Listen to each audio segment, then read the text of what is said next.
Bonjour à tous, aujourd'hui on va parler de Raspberry Pi et aussi de bricolage.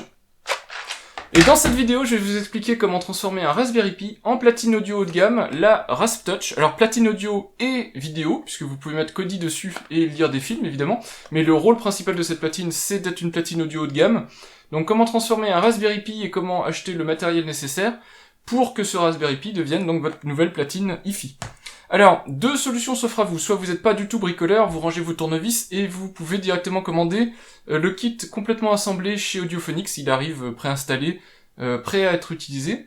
Soit vous demandez à Audiophonics un kit do-it-yourself et dans ce cas-là, vous allez avoir tout qui va arriver en kit avec tout à assembler, que ce soit le boîtier, l'interrupteur, enfin tout à assembler, l'écran, etc.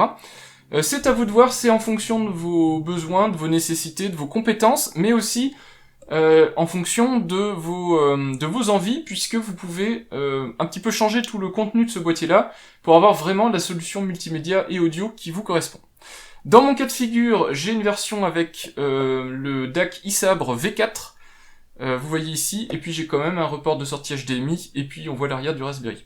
Alors, je vais vous faire deux vidéos sur ce produit. Exceptionnellement, d'habitude, je me concentre sur un produit en une vidéo plutôt longue, mais je vais la couper en deux puisque je vais vous faire une première vidéo où je vous explique dans le détail comment j'ai assemblé ce produit, donc avec les différentes étapes, etc., que vous puissiez voir comment il est, de quoi il est composé, comment il fonctionne à l'intérieur, comment je l'ai assemblé avec le bouton, etc., avec le logiciel même, puisque à l'arrière, il y a la carte SD, avec donc une petite distribution Linux qui permet donc de faire fonctionner cette platine, et puis vous voyez que vous avez l'interface qui est similaire à la Squeezebox de Logitech.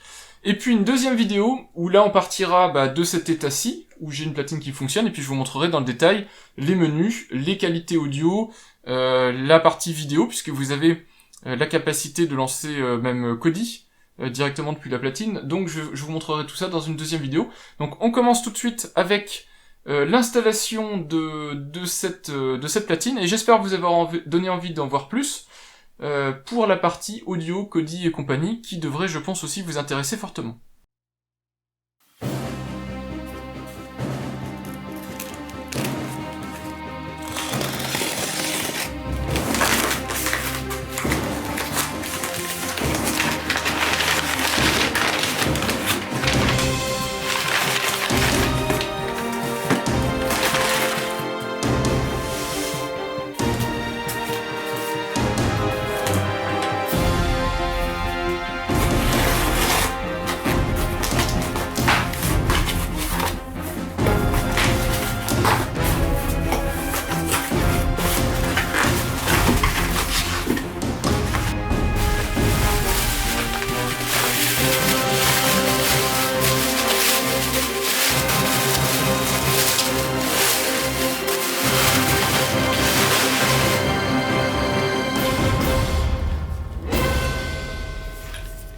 J'ai contacté Audiophonics qui est une société bordelaise qui vend du matériel à destination des amateurs de musique, on va dire. Donc ils ont toute une gamme de produits qui va à la fois des produits standards comme les SMSL AD18 que j'ai testé, et vous retrouvez le petit i ici en vidéo, donc des produits que vous pouvez trouver dans le marché, mais aussi qui fournit eux-mêmes des solutions, par exemple autour des Raspberry Pi, pour obtenir des produits hi-fi de qualité. Donc ils ont des amplis analogiques, ils ont des solutions comme celles que je vais vous présenter. Alors pour vous montrer quelque chose d'intéressant autour du Raspberry Pi, j'aurais demandé de m'envoyer, alors c'était un prêt, je vous montrerai ça, et puis après ça il faudra que je le retourne.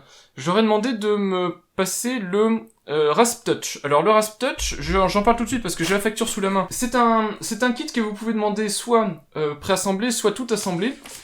Soit vous le demandez donc en kit complet, et c'est à vous de faire toute l'installation. Et la version que moi je vais vous tester, c'est une version donc do it yourself, donc une version à assembler avec un écran tactile pour Raspberry Pi et un DAC, donc un convertisseur numérique analogique iSabre V4, donc qui permettra d'avoir une sortie analogique si nécessaire. Voilà, et l'ensemble de ce produit-là coûte, alors d'après cette facture-là, 274 €, auquel il vous faudra rajouter le prix d'un Raspberry Pi. Alors un Pi 3B ça coûte une trentaine, 30 à 40 € maximum, et puis la carte SD que vous allez mettre sur le Raspberry Pi, évidemment, et après ça les connectiques si vous avez besoin de connectiques particulières du genre un câble réseau, une clé USB si vous voulez avoir du stockage additionnel, des choses comme ça, mais ça ce sera à vous de voir. Voilà, donc on part sur une plateforme qui coûte en gros 300 €. Le châssis, le voilà. Alors normalement, il arrive tout en kit. Ici, l'atelier a fait un petit peu de zèle en me le préassemblant, mais on va parler vite fait de l'assemblage de cette structure-là et à quoi ça ressemble. Et en gros, quand je les ai contactés, je leur ai demandé une solution alternative à ma Squeezebox Touch. Donc Squeezebox Touch, si vous ne connaissez pas, c'est la petite platine connectée de chez Logitech qui n'existe plus malheureusement de nos jours, qui était très qualitatif, tactile, qui embarquait serveur Squeezebox et compagnie, avec connectique USB et carte SD, donc c'était un très bon produit, alors qui maintenant est qui commence à être un petit peu dépassé en termes de qualité. Je parle de qualité de restitution audio, mais qui reste quand même très intéressant, et qui a assez peu de compétiteurs. Alors ici on a quelque chose qui va être très similaire, en tout cas sur la face avant, puisqu'on a un grand écran tactile. Par contre, sur l'arrière, vous voyez que c'est pas comparable, puisque c'est un produit qui est beaucoup plus gros, mais qui est très modulaire, et c'est là-dessus qu'on parlera, puisque je vais vous expliquer à quel point il est modulaire. Donc soit vous êtes intéressé par comment on installe mécaniquement, donc comment on assemble les pièces dans le boîtier du Rasptouch, donc comment on met le DAC iSabre V4 dedans, comment on installe les prolongateurs, comment on fait les branchements, etc. Puis comment on installe la distribution Linux qui va faire tourner ce Rasptouch. Donc dans ce cas-là, c'est dans cette vidéo aussi, vous saurez tout. Ça peut vous servir maintenant si vous êtes curieux, ça peut vous servir pour plus tard si vous l'achetez tout fait, mais que vous voulez le maintenir, le faire évoluer, le modifier, etc. Soit vous n'êtes pas du tout intéressé, vous allez sur le site Audiophonics, et pour un petit peu plus cher que si vous avez acheté, je pense, toutes les pièces, mais pas beaucoup plus cher, vous pouvez recevoir ce kit tout assemblé, donc comme il sera à peu près ici en fait, peut-être mieux assemblé que ce que j'ai fait, mais en tout cas tout assemblé. Voilà, et on continue avec donc l'installation de ce produit-là pour en arriver à la forme finie que vous voyez en ce moment. On m'a passé donc le fameux sabre V4,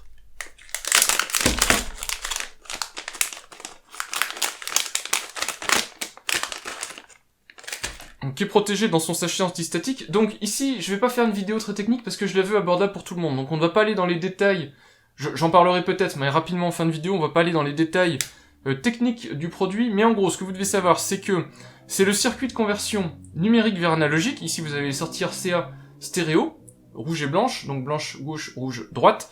Ce produit-là est conçu pour le faire avec en générant le moins de bruit, le moins de parasites possible dans ces sorties analogiques. Donc un convertisseur de qualité, et on voit ici qu'il s'assemble très facilement sur un Raspberry Pi, puisque vous pouvez l'y connecter comme ceci, et en gros vous aurez un produit tout en un connecté sur le Raspberry Pi.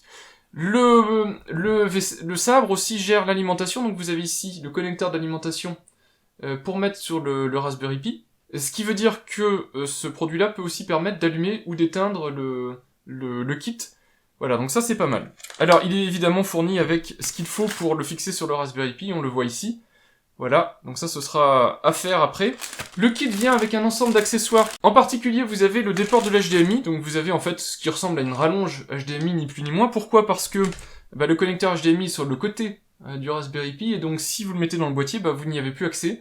Donc pour pouvoir continuer à l'utiliser, vous avez ce déport HDMI. C'est assez pratique parce que du coup ça veut dire que vous pouvez continuer à utiliser la prise HDMI et donc avoir une double distribution Raspberry, donc Raspbian ou autre, sur votre Raspberry, et l'utiliser aussi comme platine multimédia pour lire vos films, Kodi et compagnie. Vous pouvez le mettre dessus en plus, donc ça vous permet de faire un lecteur audio, connecté en audio sur votre ampli, ça vous permet aussi de faire un lecteur vidéo. Donc ça c'est plutôt pratique. Évidemment, donc si vous partez sur la version do it yourself, ce kit-là sera non préassemblé, mais Audiophonics propose des instructions complètes en fait pour l'installer.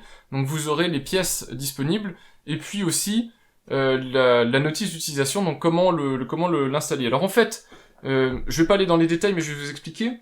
Vous avez ici ce panneau arrière, donc c'est un kit. Donc ce qui est intéressant, c'est que tout est modulaire. Donc vous avez ce panneau arrière qui est un panneau arrière générique, donc qui permet d'avoir ici la partie qui est spécifique à l'arrière du Raspberry Pi, donc Ethernet et les 4 ports USB du Raspberry Pi. Ici, vous avez la zone qui est plutôt réservée pour la partie DAC sabre, puisque vous avez les sorties analogiques et puis la partie alimentation secteur. Ce qui est générique aussi, c'est que vous avez ici les déports pour l'HDMI et la carte SD, puisque la carte SD serait sinon aussi intégrée dans l'appareil, donc c'est pas pratique d'accès. Donc vous avez ça qui est disponible en arrière. Et ici, vous avez 2 connecteurs supplémentaires, qui sont la sortie SPDIF et le connecteur secteur, dans le cas où vous n'utilisez pas un sabre, et donc vous utilisez par exemple d'autres sorties numériques. Donc vous avez ces capacités-là. Et puis de toute façon, j'imagine probablement que Audiophonics propose ou proposera d'autres panneaux arrière si jamais dans le temps ça évolue en termes de sortie. Donc ça vous permet peut-être de faire évoluer facilement le kit. Sur le côté, vous avez juste ici le trou qui permet d'y mettre le bouton d'alimentation, que vous pouvez changer. En façade, vous avez l'écran. Voilà, puis sinon, il n'y a pas grand-chose à présenter. Le dessous permet les emplacements pour les ventilations, pour fixer les vis et tout ça, et puis c'est tout. Donc, eh bien moi, il va falloir que j'assemble tout ça. Ce que je voulais surtout mettre en avant avant qu'on aille plus loin dans la vidéo, c'est que du coup, vous voyez que vous avez peut-être pas une liberté totale, mais une grande liberté de choix d'équipement de ce que vous voulez mettre dedans. Vous pouvez faire des upgrades facilement, donc si jamais vous changez d'avis ou si jamais vous changez de matériel derrière, vous pouvez passer du numérique à l'analogique, etc. Vous pouvez changer l'écran s'il tombe en panne. Vous pouvez quasiment d'ailleurs tout changer si ça tombe en panne. Donc vous avez un lecteur connecté open source, puisque même le logiciel qui tourne est open source. Donc en fait, vous pouvez tout changer dedans, et ça vous fait un produit pérenne que vous pouvez réparer, que vous pouvez mettre à jour, que vous pouvez remplacer si nécessaire par en cas de panne, etc. Donc un produit qui va vraiment vous durer longtemps, donc sur lequel vous pouvez investir un petit peu d'argent. C'est beaucoup plus intéressant que des produits connectés compacts qui en cas de panne auront du mal à être dépannés. On est parti pour l'installation du Rasp Touch. Donc je commence en fait par tout simplement l'interrupteur. Donc vous voyez, j'ai juste à mettre l'interrupteur en place, il vient parfaitement se loger dans l'emplacement, et puis ensuite j'ai plus qu'à lui mettre sa petite écrou de fixation, donc que je repasse par les câbles, hop, et on sera bon. Voilà, j'ai déjà le bouton power qui est en place. Alors concernant les outils, moi j'ai noté qu'il fallait un tournevis avec un embout cruciforme et 2 embouts hexagonaux. C'est les PZ1, H15 et H20. C'est ceux en tout cas du kit que moi j'ai eu besoin. Une pince. Alors j'ai pas trouvé ma pince électronique, alors je suis désolé, j'ai une pince, bon ça va faire rire beaucoup de gens mais c'est pas grave. Donc le boîtier du Rasp Touch sur lequel j'ai enlevé, il y avait 4 vis ici, j'ai enlevé l'arrière parce que sinon c'est un petit peu compliqué de travailler dessus. Donc vous voyez que l'interrupteur est déjà branché, hein, comme je vous ai montré tout à l'heure, donc l'interrupteur est en place sur le côté. Évidemment le reste du boîtier Rasp Touch est installé avec donc la carte contrôleur, la nappe donc pour contrôler l'affichage, et puis ici les 2 câbles d'alimentation. Ah, donc ça c'est installé, j'ai évidemment mon Raspberry Pi, j'ai le DAC sabre ici, j'ai là l'adaptateur pour le prolongateur pour les cartes SD avec le lecteur au bout. Là j'ai la plaque arrière donc que j'ai démontée, donc on voit les emplacements des vis ici, sur lequel j'ai fixé avec 2 vis l'extension HDMI avec le câble qui est là. Et j'ai mis de côté donc les écrous de fixation pour les sorties du DAC, le nécessaire de fixation pour la micro SD, là pour le petit support micro SD, donc les 4 vis de la plaque arrière, et puis le nécessaire pour assembler le DAC au Raspberry Pi. Donc on a 4 grandes entretoises, 4 petites entretoises, 4 écrous, et puis 4 petites vis. Voilà, donc normalement tout ça est livré avec votre kit. Donc si vous n'avez pas au moins ça pour démarrer, il va vous manquer quelque chose. Une des premières étapes, ça va être de connecter le Raspberry Pi au DAC sabre. Le souci, c'est qu'en fait, quand vous fixez les deux l'un avec l'autre, vous allez avoir des difficultés à installer la nappe pour la sortie vidéo, en fait, pour l'afficheur tactile du Rasp Touch. Donc, idéalement, il va falloir la mettre tout de suite, mais en fait, en la mettant tout de suite, ça va être un peu pénible. Donc on va faire les choses en 2 étapes. Je vais commencer tout de suite par fixer déjà ici les entretoises sur le DAC. Donc là en fait c'est facile, vous mettez l'entretoise et un écrou, et puis il va falloir serrer. Donc vous faites ça 4 fois, c'est-à-dire à chaque fois vous mettez l'entretoise. Alors vous pouvez très bien les mettre faire une installation dans l'autre sens, mais je crois que c'est celle-ci qui est recommandée par Audiophonics, donc l'entretoise dans ce sens-là. Vous pourriez faire une installation dans l'autre sens, mais elle me paraît un petit peu plus laborieuse avec le boîtier, donc en mettant la vis par ici. Je pense que ça serait tout à fait possible si vous préfériez faire ça, mais moi, je pars sur le même exemple que ce qui est fait en photo, puisque je vais essayer d'être au plus proche de ce qui est installé par Audiophonics. Voilà, à la suite de cette étape, vous avez donc le DAC qui a ces quatre entretoises, donc ça c'est bon. Alors, donc je vous disais, normalement, idéalement, il faudrait maintenant relier le DAC au Raspberry Pi, donc les accoupler comme ceci, mais si vous faites ça, c'est possible que ce soit compliqué, surtout si vous avez des gros doigts. D'ailleurs, en parlant de doigts, je reviens de faire du jardinage, donc si vous trouvez que j'ai les ongles un peu sales ou les doigts un peu sales, j'ai eu beau me les laver, c'est pas revenu bien propre. Donc, je disais les doigts, si vous avez des gros doigts, ça va peut-être être compliqué, donc je vous conseille, même si ça va être pénible pendant tout le reste de la vidéo, de vous occuper tout de suite de la nappe. Donc vous mettez la nappe dans le connecteur. Donc pour ça, il suffit ici d'ouvrir le connecteur du Raspberry Pi. Vous mettez la nappe dans le connecteur, ici, et vous rappuyez de chaque côté. Une petite erreur, c'est glissé au montage, c'est la nappe qui pilote l'écran, donc l'écran 7 pouces du Rasptouch, l'écran officiel Raspberry Pi. Je l'ai monté à l'envers, donc faites bien attention que le texte, donc on voit ici la nappe à deux côtés, elle a un côté blanc et un côté sérigravé bleu. Faites bien attention que le côté texte soit orienté vers l'extérieur du Raspberry Pi et le côté blanc vers l'intérieur, donc vers le Raspberry Pi en fait. Donc mettez-la comme ça, pendant tout le reste de la vidéo, elle va être orientée à l'envers, je me suis rendu compte au moment de démarrer le Raspberry Pi. Voilà, donc faites bien attention de le brancher dans le bon sens. Voilà, la nappe est en place, et une fois que la nappe est en place, alors vous faites très attention parce que la nappe est relativement fragile, la mienne est arrivée déjà un petit peu pliée, donc j'espère qu'elle n'aura pas souffert. Et donc vous pouvez passer à l'étape suivante, qui est donc d'accoupler les deux. Voilà, ici comme ça. Je vous le refais peut-être si vous n'avez pas eu le temps de voir parce que je l'ai fait dos à la caméra. Donc en fait c'est très facile, hein, vous avez le GPIO ici du Raspberry Pi, vous venez tout simplement l'aligner dans le connecteur du DAC, et puis vous poussez délicatement, voilà. Et normalement vous avez deux appareils qui sont accouplés.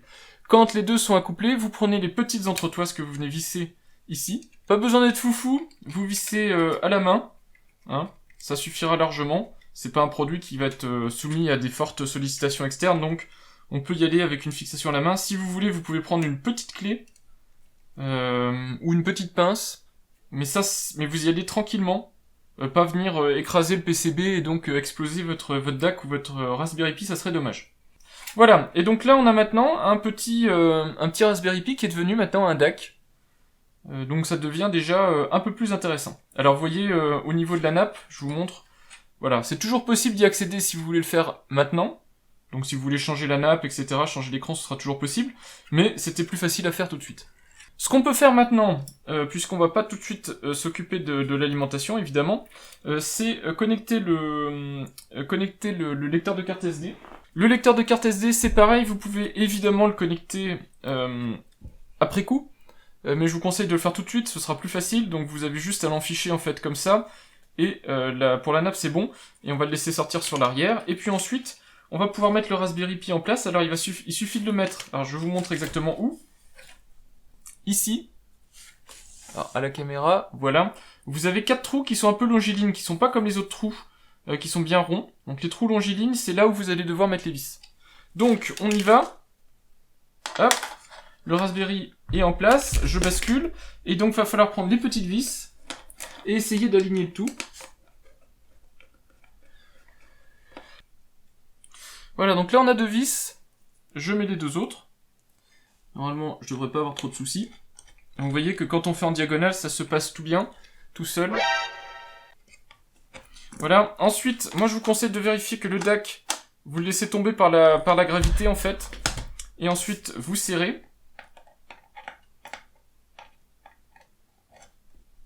Ça, comme ça, il va être bien en arrière, en retrait en fait du support, puisque ce sont donc, je vous disais, des trous non pas ronds comme ceux-là, mais des trous longilignes, donc on peut faire varier l'écartement, et dans mon cas de figure en tout cas, le DAC et le Raspberry sont plus à leur place quand on les recule. Voilà, donc on a mis ici les 4 vis qui sont là, et on voit donc on a Raspberry Pi et DAC en place. L'étape d'après, ça va être de connecter ici le port le prolongateur micro SD. Donc pour ça, sa place c'est là. Ici, voilà, vous avez une petite plaque en alu à mettre au-dessus, et 2 vis à fixer par le dessous. Alors on va s'occuper des 2 vis, je vais vous montrer déjà où elles vont. Donc les vis vont dans ces 2 trous-là, donc ce sont des grandes vis comme ça, que vous mettez ici et là. Alors, les deux vis vont là, je vous retourne ça. Vous avez ici le lecteur de carte SD que vous venez mettre entre les deux, et la plaque qui va aller là. Hop. Voilà. Donc en fait la plaque va venir pincer quelque part le lecteur de carte SD pour éviter qu'il ne bouge. Alors ça on va le serrer, mais on va pas le... Enfin on va le serrer, on va le serrer un petit peu de manière à ce que il y ait moins de jeu dans les vis, mais par contre on va pas le serrer fort. Ah, d'ailleurs c'est l'autre embout. Hop. C'est là où vous aurez besoin du deuxième embout que je vous disais, l'embout étoile. L'embout hexagonal. Donc là vous voyez je ne l'ai pas serré de manière à pouvoir jouer avec l'écartement, puisque je vais tout finir d'un coup. On y est presque. Il reste maintenant à mettre la plaque arrière en fait. Donc la plaque arrière, la voici. Il faut aussi qu'on s'occupe du connecteur HDMI ici et qu'on va mettre là. Hop. Voilà, donc prolongateur HDMI qui est, je le rappelle, déjà fixé ici. Hein, j'ai fait le nécessaire. Et puis ensuite, hop, alors la plaque dans le bon sens si possible, sinon ça va pas marcher. Hop, voilà. Il n'y a plus qu'à aligner la plaque. Voilà. Et puis ensuite, vous remettez les 4 vis. Donc moi je trouve qu'elle est pas mal cette astuce de s'occuper de la plaque en dernier, la plaque arrière, parce que sinon ça va être vraiment galère. Donc je vous rappelle, hein, on met bien les vis en diagonale toujours. C'est vrai dans beaucoup de domaines, en tout cas que ce soit bricolage ou électronique, si vous faites comme ça, vous allez vraiment vous économiser beaucoup de tracas, puisque c'est sûr que vous pourrez enfoncer les vis. Voilà. Et maintenant, donc, je peux finir en serrant. Alors c'est toujours pareil, hein, c'est serrant légèrement, puisque ce sont des vis acier dans de l'alu, donc on va pas non plus défoncer l'alu. Voilà, le lecteur de carte micro SD, vous choisissez si vous voulez qu'il soit un petit peu sortant ou pas, moi je vais le mettre comme ça, un petit peu sortant. Et ensuite, vous reprenez votre embout hexagonal, hop, et vous serrez. Voilà, donc les deux vis qui étaient là, que j'avais pas encore serrées. Voilà, et là on est bon. Il reste à mettre, donc pour la partie mécanique en tout cas, on va voir plus tard la partie électronique. Pour la partie mécanique, il reste à mettre ici les deux rondelles, puis les deux écrous, qui doivent être plaqués or, je pense. En tout cas, ils sont qualitatifs. Donc ça, ce sont les connexions analogiques.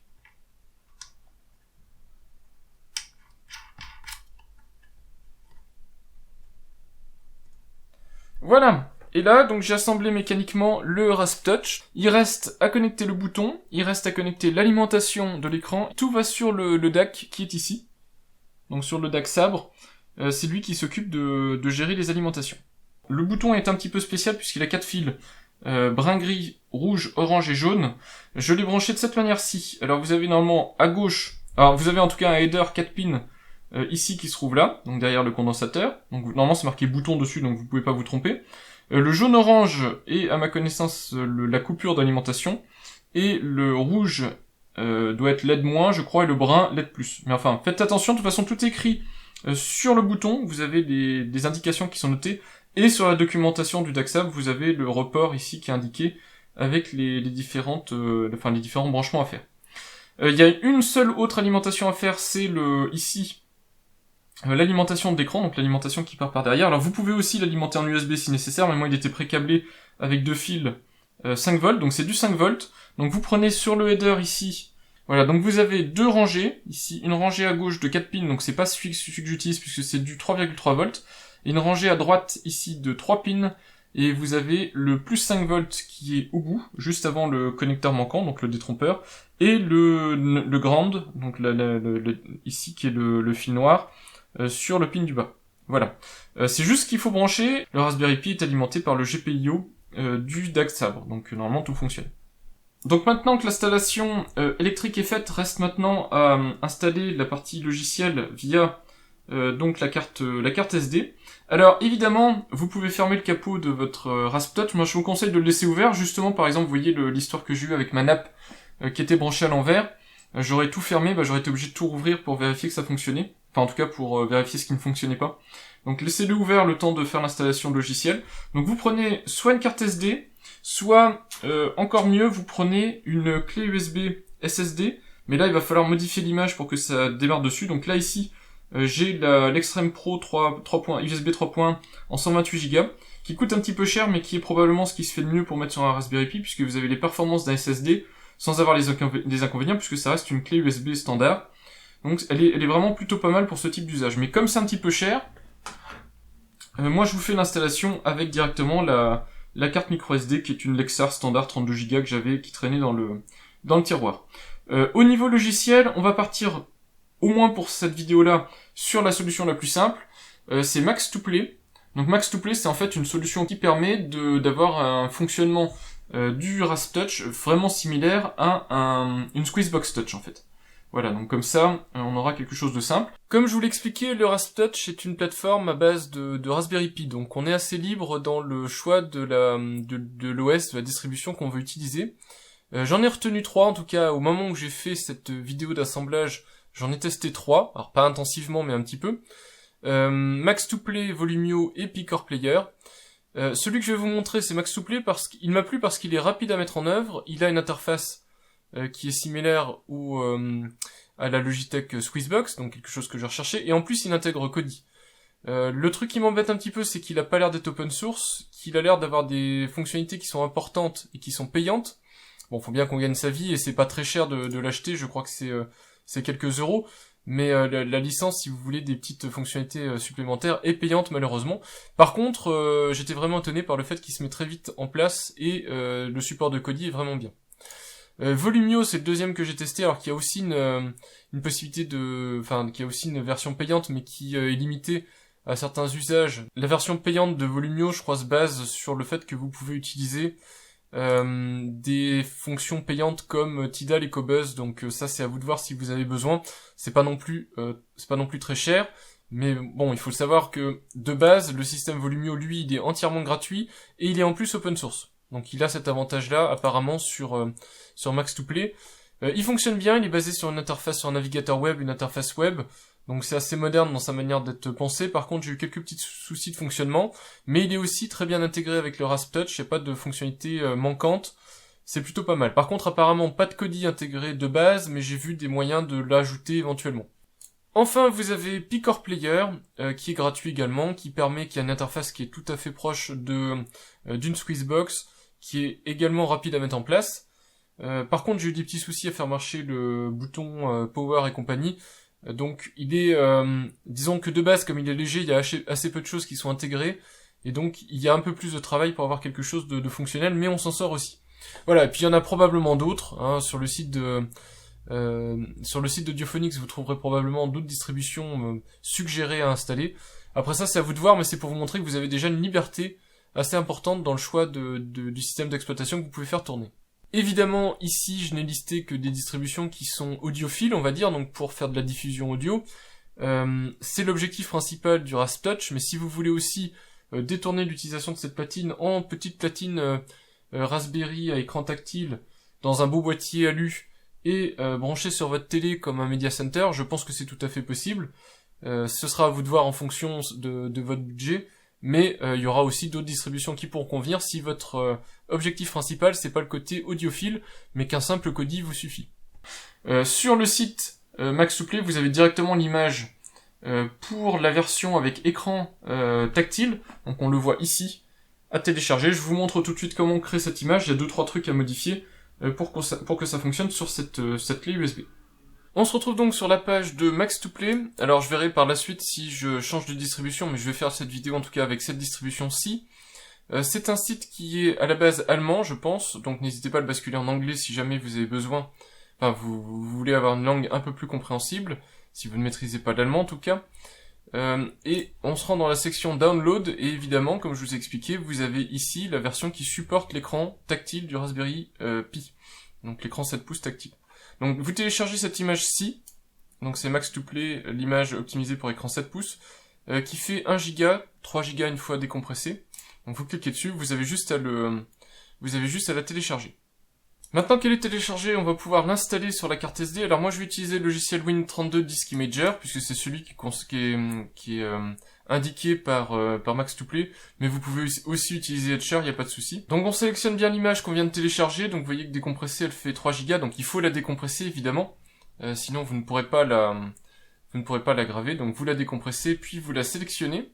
Et enfin, vous sélectionnez ici le périphérique sur lequel vous voulez la décompresser, en tout cas, donc votre carte SD. Alors, pour ne pas vous tromper, n'hésitez pas à ouvrir ici votre explorateur de disque, de manière à bien voir quels sont les périphériques, puisque n'allez pas écraser, en tout cas, une de vos partitions, ce serait un petit peu embêtant. Donc moi, on voit que G, c'est la partition de boot FAT32 d'une carte SD que j'ai déjà.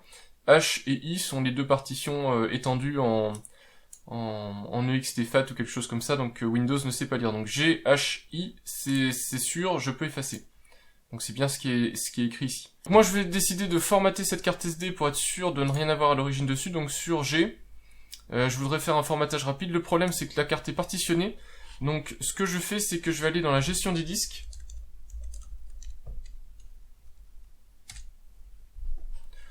Donc gestion de l'ordinateur, gestion des disques ici.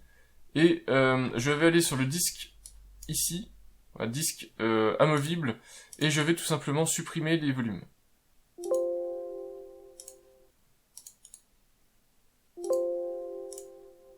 Voilà.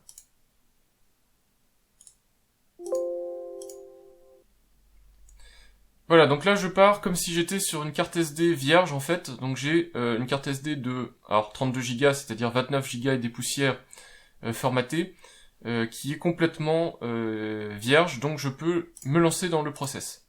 Donc on voit maintenant que c'est I qui est proposé, donc effectivement quand on regarde ici c'est bien le lecteur I, donc je peux écrire sans souci sur I mon image. Alors suivant la vitesse de votre carte SD, ça va prendre un petit peu de temps, faut compter sur ma carte SD à moi en tout cas, 4 à 5 minutes.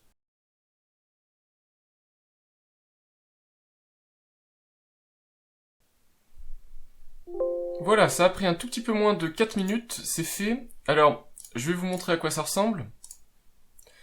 Vous avez ici deux lecteurs, donc vous avez la partition de boot du Raspberry Pi, donc c'est toujours une partition qui est en FAT, donc qui permet d'être lisible sous Windows par exemple. Et vous avez ce deuxième lecteur qui est un lecteur UXT-FAT, donc qui n'est pas lisible sous Windows. Donc si jamais vous avez un petit pop-up, je ne sais pas si je l'ai eu, moi non, je ne l'ai pas. Mais si vous avez une boîte de dialogue qui vous dit, je vais vous montrer ce que ça donne en fait. Je vais débrancher la carte et je vais la rebrancher, comme ça vous allez voir.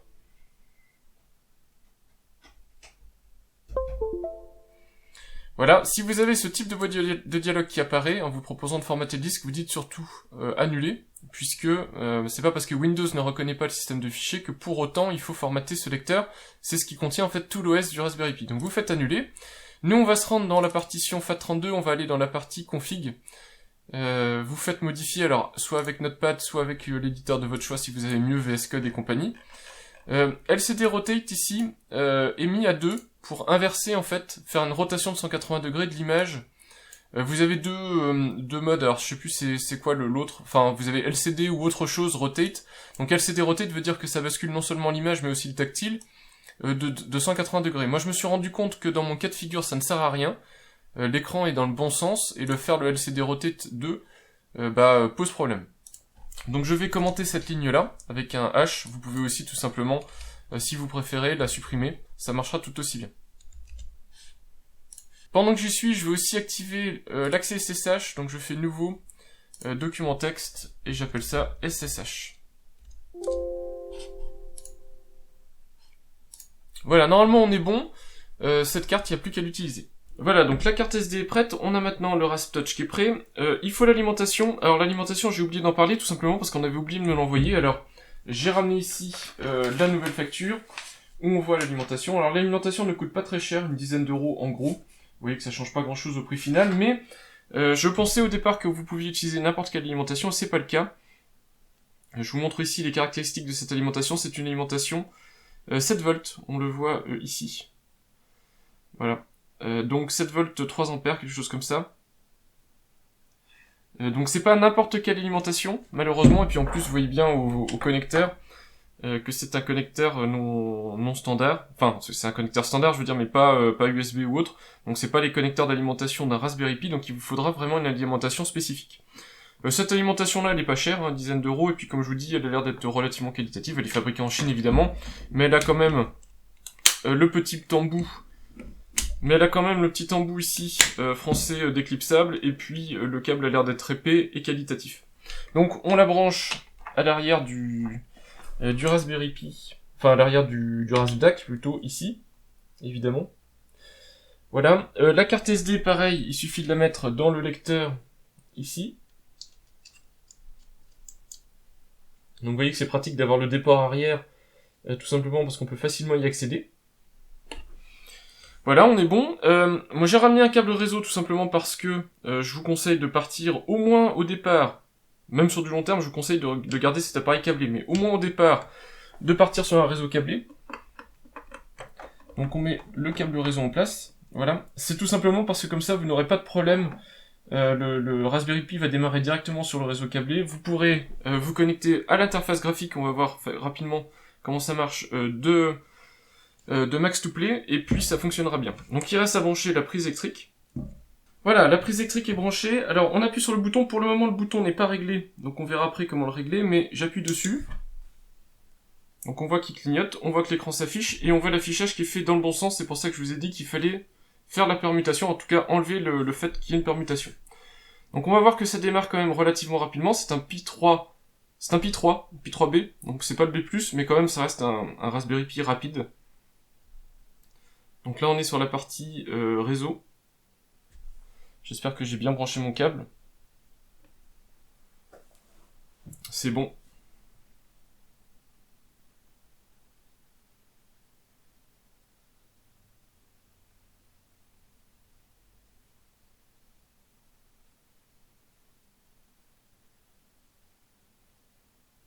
Alors pendant que ça démarre ici, bah bon, on voit déjà qu'on a démarré, donc là on a l'interface graphique.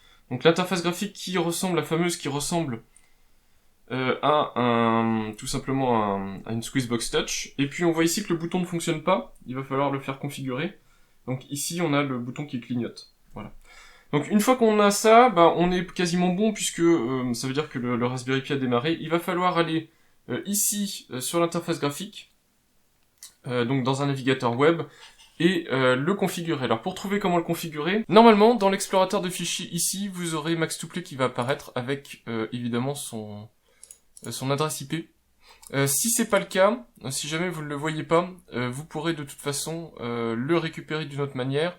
Une manière de faire par exemple, moi c'est ce que je fais, c'est que je vais dans ma Livebox et je regarde quelle est l'adresse IP ici de mon appareil, donc ici Max2Play 192.168.1.20, donc c'est l'adresse que je vais utiliser. Donc utilisez vos équipements réseau pour le faire, je ne sais pas qu'est-ce que vous avez comme équipement réseau, mais voilà, vous avez juste ensuite à taper ici 192.168.1.20. Voilà, et là, vous êtes sur le site web de votre Raspberry Pi, on le voit ici, version 2.32, Raspberry Pi. Donc vous êtes sur la version Raspberry Pi. Donc déjà, on peut faire un tas de petits trucs. Donc là, vous allez pouvoir, via un clicodrome interface web, configurer votre RaspTouch. En particulier, régler les settings ici, donc la configuration. Donc vous allez ici, vous pouvez, si vous êtes plus à l'aise, le mettre en français. Vous faites Save. Voilà, on voit ici qu'il va y avoir un redémarrage qui est nécessaire, donc ça je vais le faire un petit peu après.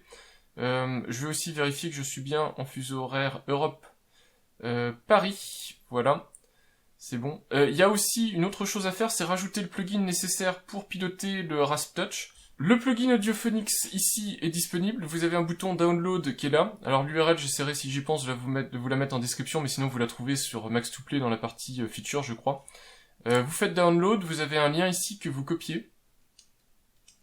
Voilà, et que vous collez ici, et vous faites install. Donc là en fait ce que ça fait c'est que ça va sur le site Max2Play, ça a téléchargé le plugin et ça l'a mis, donc normalement vous l'avez ici, Audiophonics. Vous pouvez donc là en fait c'est la liste des plugins actifs que vous retrouvez là-haut, donc en fait vous pouvez si vous voulez le remonter. Voilà, pour le mettre à côté de vos réglages, etc.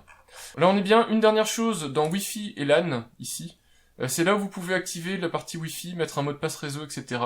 Donc, si jamais vous voulez activer le Wi-Fi et enlever votre câble réseau RJ45, c'est à ce moment-là qu'il faut le faire. C'est le plus simple. Et vous pouvez aussi définir une adresse fixe IP. Donc moi, je vais mettre 192.168.1.20. Comme ça, on est tranquille. Donc, je vais enregistrer ça de manière à ce que cette adresse IP soit la même quand je suis en réseau câblé. Comme ça, je ne cherche pas sur quelle adresse IP se trouve mon Rasptouch. Dernière chose avant de redémarrer, on va aller dans la partie Audiophonics.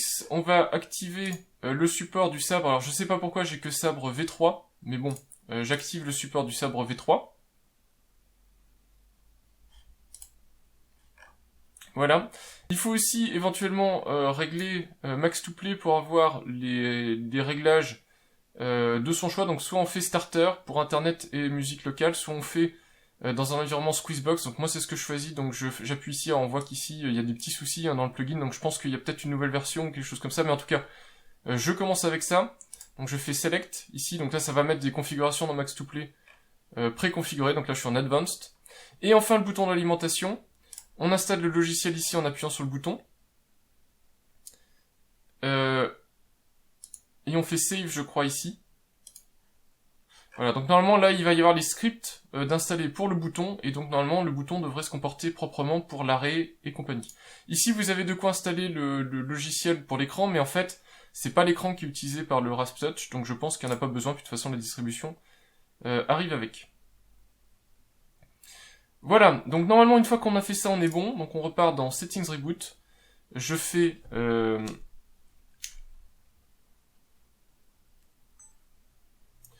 reboot ici et on devrait voir donc le Rasptouch réagir. Donc là il vient de s'éteindre.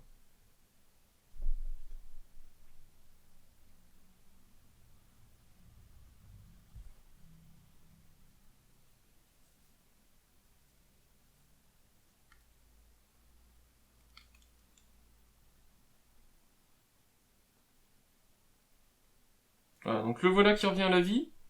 Il va falloir observer si le bouton ici se règle normalement. Donc normalement, une fois qu'il est démarré, il devrait arrêter de clignoter. Et il devrait être fonctionnel.